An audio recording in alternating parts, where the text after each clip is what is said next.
My name is Daniel Scroxton, and this is my Unit 6 assignment 1, an interview for a performance and fitness coach at St Anselm's College. So, as part of the job, I'll be a forwards coach, and I'll have 5 areas that I want to improve with the team. It'll be the rucking quality, the scrummaging, the presenting of the ball, the line-outs and the tackling. I've picked these 5 as I think for a younger player wanting to play for the school's senior levels, these are the 5 key aspects that they will need. I've worked on a few of these with some of the B team players in the Year 9 team, and I've helped them grow as players, and 2 of them have moved up to join the school's A team, Dan Jones and Will Forber. These are the qualities you need to be a good coach. The first one is being organised. If you're organised, it means what's going to be done in the session and all the equipment needed for these drills to be carried out is all sorted before the training session. It also means the kids are going to know what to expect when they're turning up, as they know the session is going to run smoothly, which can encourage them to keep coming back, as you know there's not going to be many issues during the session and everything's going to be planned out effectively. Being good at communication. There's 2 types, is verbal and non-verbal. For a verbal communicator, it's important, as it means you can give feedback to the kids, what they need to improve on, what they've done well. You can do that effectively as you can communicate with them. Also, giving them instructions for drills and games that are going to be done in the session is important, because it means like what actually needs to be done is going to be communicated effectively, and there's not going to be like communication errors, and they will be able to understand the drills fully. Non-verbal communication is important, such as body language and signals. If you make the kids feel welcomed through your body language, it can mean they want to keep coming back and keep performing, and can mean they can come to you for any issues they have. Being able to motivate your players is important, as it can help them develop as much as possible, because like say for example a kid's struggling with a certain aspect of his game, if you can motivate them to keep trying at it and keep improving at it, it will mean their development can keep going up, and will encourage them to keep coming back to the sessions. Decision making skills are important. Deciding what a player needs to improve on and what drills needs to be done is one of the key uses of decision making skills. If you can decide what a kid needs to improve on and what drills suit this best for the kid, it can mean the development keeps going up more, as their needs are being cared for. Being empathetic is a quality you need. If you're able to understand how a kid feels, it can mean you can give them better feedback on what they need to do better, as you can like feel like you've been in their situation before and you know how to deal with it. Being approachable, this is a quality you need. If you can look approachable for the kids, it means they can come to you with any issues or questions they have, for example, what they need to do better in a certain aspect of their game. If you look more approachable, the kids are more likely to ask you these questions, which can mean they can develop more, which is the point of being a coach, to help the kids develop. Being proactive, this is being able to change like based on problems that have came up. So say for example you've forgotten your tackle bags at home and struggling to do a session without it, you can think of a different solution, and you can keep working on it so you can stick with the skills that need to be improved.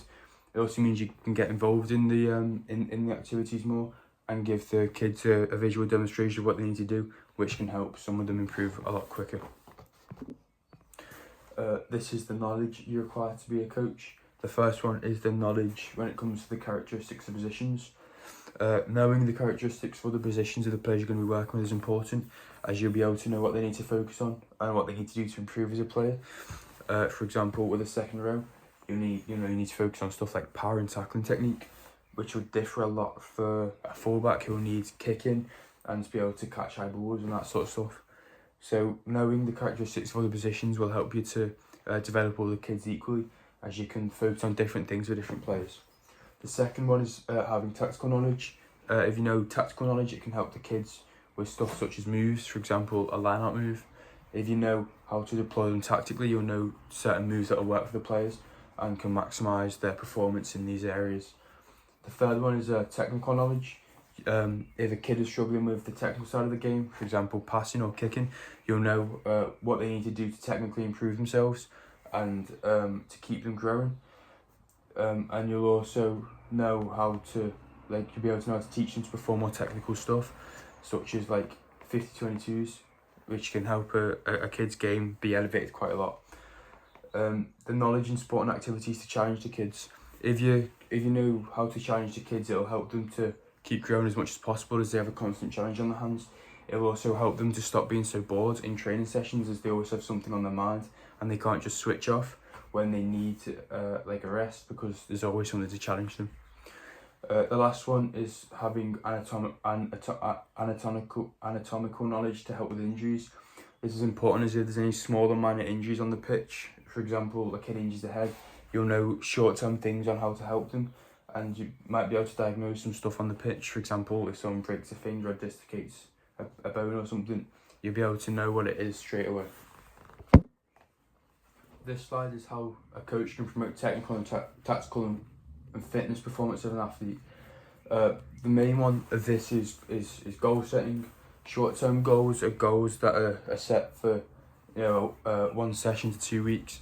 This can be something as simple as, you know, asking a kid to lower the tackle height and say, for the game this Sunday, I want your tackle height to be below the waist instead of above it. This will help the kids, as it's quite a simple goal to do. It's not difficult. All they need to do is drop the height a bit more than tackling, and it can help the game improve quite a bit. As tackling lower will mean that the tackling is able to go down a lot easier, and will make them look a lot better on the pitch, as their actual performance will go up as their tackling is as well. Medium-term goals, these are a bit longer. These can be anywhere from a week to 2 or 3 months. This will be something a lot a little bit more difficult, and something that can't be done instantly. For example, getting more power when you're tackling. This can be done by, you know, setting them goals in the gym, you know, with the sled, to be able to push more, to be able to lift more weights, so they can lift a player up in the tackle and drop them. This is a bit harder to do, but as the same as a short-term goal, they're focused in one area. So getting more power in a tackle is an example of this. Long-term goal settings, these are a lot longer. These can be anywhere from 3 months to, you know, over a season. This can be something like winning the league, or, you know, winning the cup. These long-term goals can help the players, as they will know stuff that they need to work on in these different areas of the game.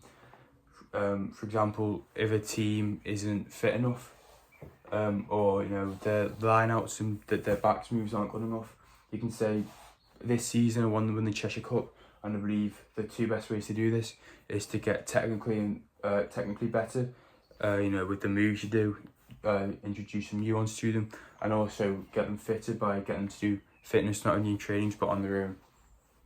Process goals, these are small goals for a player, and they aren't focused on an outcome, and they're a lot shorter, and they slowly build up. So the first one can be get your tackle height lower, then this can develop into getting it 2 centimetres lower than what it previously did, and then another 2 centimetres lower, and just slowly building on small, easy goals that a player can achieve quite simply. And the development of tactical implication.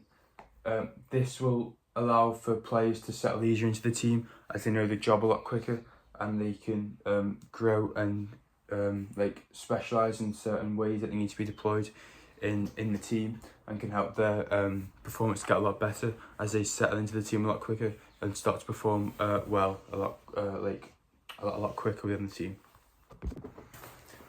Feedback is another way that a coach can promote technical, tactical and fitness performance in the athletes. Feedback can be done in 2 different ways. It can either be done to a group or to an individual. For a group, it will be done like on what the whole team needs to do. For example, at the start of a game, if the team concedes another try, they will need to work a bit harder off the ball to, you know, get to the breakdowns and get to the tackles that they need to perform a lot earlier in the game. They can also be done to an individual. This will help an individual to focus on one certain area of the game, such as the tackling or the line-out lifts if they're not good enough. The feedback on performance can be done in different ways. One of these being in a technical way. If a player's passing technique or line-out technique isn't good enough, you can pull them aside and tell them that they need to work on the technical side of the game. The second one is the tactical performance. This can be an awareness of the player in the tactical position they need to be deployed in. For example, I was taking one of the Year 9 games against Audenshaw at the start of the year, one of the second rows had to play at 8 and he didn't quite understand what you do in the scrums, so I had to give him a bit of feedback on the tactical side of that. It can also, before the feedback can also be for certain moves, for example a back move. If someone's struggling with it, I can give them the tactical feedback that they need to understand that a lot more. Another way is the effort. If a kid's not putting in enough effort, or the whole group isn't putting in enough effort, you can pull them aside and tell them that they need to work harder on and off the ball. And as like, if no one's trying hard enough, the team's just going to get ran over, as the other team who are probably putting in more effort, if we have to pull them aside about it, just going to run rings around the players. And the last one is intensity. If a team's not, if a team or player's not matching the intensity of the game, you need to give them feedback on that and tell them they have to work harder and try harder on and off the ball. For example, if a team's line speed isn't good enough, you need to pull them after a try's been scored or conceded.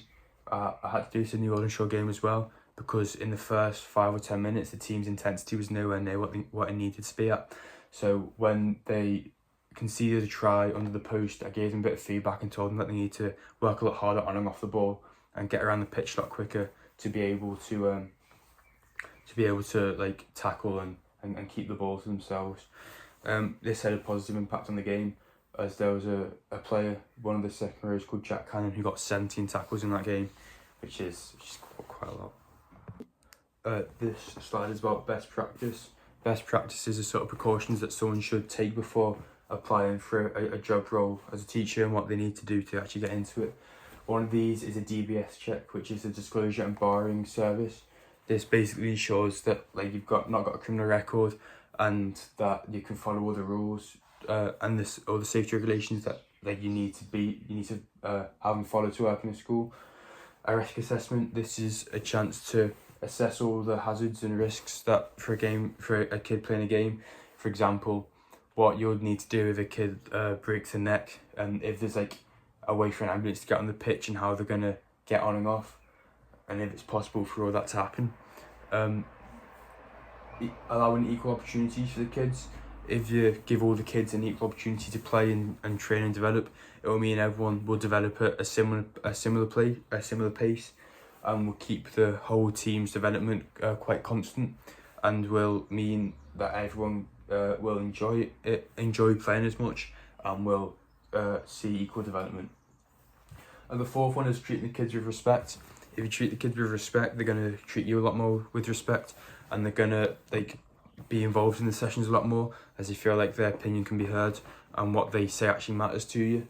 So treating them with respect will keep them wanting to come back and keep playing, as they feel like they're wanted there. The last one is a register. This ensures that all the kids, for example in school, all the kids going to like a games field outside of the school gets there safely, and like no one goes missing or runs away in the time it takes to get from the school to the field. This is important as it ensures all the kids stay safe and you know where they all are at all times. This slide is about technologies that a coach could use. The main ones that you'll see coaches using are scrummaging machines and tackle bags. These will help confidence and techniques in key areas of a forwards game. The scrummaging and the tackling, these are two places where if you can't really perform very well, you're not going to go far as a forward in the game. Therefore, if I have these, it'll help the kids with the confidence, and will be able to replicate it in the games and develop and grow as a player. The ruck and maul sleds, these are places where a forward also needs to be very good at. A rucking is a key part of a game, as they happen at every single breakdown. If a kid's able to ruck effectively and have a good technique, it'll mean they'll turn the ball over a lot more and will benefit the team's performance as an overall. Those are the more like affordable technologies needed, and it's the one that school could probably afford. The next one's GPS trackers. These will track the distance of a player, and you can see the work rate in a game.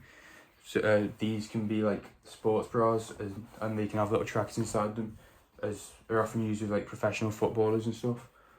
You can have video analysis, such as a VO. With these you're able to watch replays, and you can like see for yourself what you think you need to work on and develop as a player. If you can see it for yourself, it'll have a bit more of an impact, as if you can spot what you need to do wrong, it probably means you're doing it quite wrong, as you can visibly see it on a video. and you can and this helps to develop and improve a player as they personally know what they need to do. Those two are a lot more expensive, and a school like St Anselm's will struggle to afford them as they can cost quite a lot. A phone and computer. This isn't a technology needed for in a game, but more for training. It can give you ideas for activities and drills you need to do with the players, and you can analyse them and compare them with each other, so you know what will benefit your kids more. This slide is other supportive professionals that a team could do with. The first one is a psychologist. This helps more with the mental side of a player and can help to keep stuff such as motivation levels high, and can keep anxiety and stress levels low, as they know different interventions for them. And if a player's doing well mentally, they're probably going to be doing better physically, and they'll want to participate in the sport a lot more and keep playing and growing and developing as a player. The second one's a nutritionist. This helps the player with their diet and what they eat and drink. If a player's diet's right and what they eat and drink is acceptable for a player, it'll keep energy levels high in a game. For example, if a player has a bowl of porridge before a game, they're going to have a lot more energy than if someone has like a chocolate bar or something. This will help to keep the performance higher, as it will keep them more energised throughout sessions, and will mean they develop a lot more and play at a higher standard. A masseur. This is someone to massage a player and can help them with recovery and injuries. It can help reduce stuff such as muscle tension, and if stuff like that is lower, it'll mean the player can be more nimble and can move faster on and off the ball, and will keep the power of a player a lot higher, as the joints aren't as stiff and they can generate a lot more force. A strength and conditioning coach. This helps the player to keep their strength and their physical abilities a lot higher. It helps the player to gain strength and they can stay conditioned for a game. For forwards especially, having a strength and conditioning coach is key, as they require a lot of strength to be able to perform high intensity exercises for a short amount of time, such as tackling or running at a player. A chiropractor. This will help a player to remove joint pain. The lower a person's joint pain is, the better quality they're going to play at, as they will have a lot less in their mind and they'll be able to feel like they can move a lot freer without as much pain. One of the main issues of all these professionals are that schools won't be able to afford them, and these ones will be preserved a lot more for professional teams and like elite level squads and private schools, but a school like St Anselm's won't be able to afford these, and so they're a bit out of reach for a player. However, certain players will be able to afford a private one, such as like a chiropractor. They'll be able to go there after a game and get some joint pain removed, but not everyone's going to be able to do this, so it could lead to some development and performances being uneven. Out of this assignment, I'm looking to gain quite a few things. I'm looking for experience to carry into future jobs, for coaching, as I do a lot of work with the Year 9 teams, so hopefully this experience will help me to keep confidence and to have experience to carry out in future job roles. A second one is to improve my skills in coaching and leadership. As I said, I want to be a coach, and developing these two skills will help not only the actual sessions itself, but will help me to convey the messages a lot more, and will help the people to respect me, and will keep them engaged, as I'll be a better leader, and this will mean that the people involved in these sessions will want to keep coming, as they feel like there's some sort of authority there, which can keep them motivated, and how will mean there's more drive to compete. An increase in confidence. Having an increase in confidence will mean that my sessions will hopefully be a lot better, and all these the things I spoke about in the past few minutes, they'll be a lot better, as I'll be able to speak a lot more freely and confidently in front of other people. And the last one is to ensure that younger kids get into and enjoy rugby. As a person working in a school, helping these kids to stay in the game is important, as you know, it's your whole job really, as you want to keep these kids developing, and hopefully the more they develop and grow as players, the more they'll enjoy it, as they realise they're actually quite, they have some skills in it. Why I'm good for this role. First of all, I'm enthusiastic about coaching. I want to have a future in it, and I feel like I'm quite enthusiastic about it and want to be there, and I hope that rubs off on the kids as well. I've started to develop the Year 9 team, and I coached them in many games, one of them beating Auction, which I spoke about before. I've helped many players grow and develop, and helped some move up into the school's A team, such as Dan Jones, Will Forber, and this kid called Arlo. They had a few flaws in the game before I started to coach them, and I've managed to patch some of them up, and it helped them to grow and develop a lot as players. And lastly, I have a passion for rugby, and I'm willing to go above and beyond for the kids to help them grow and develop as players. Every Tuesday afternoon, I have a double free, and I help the Year 9 rugby team then.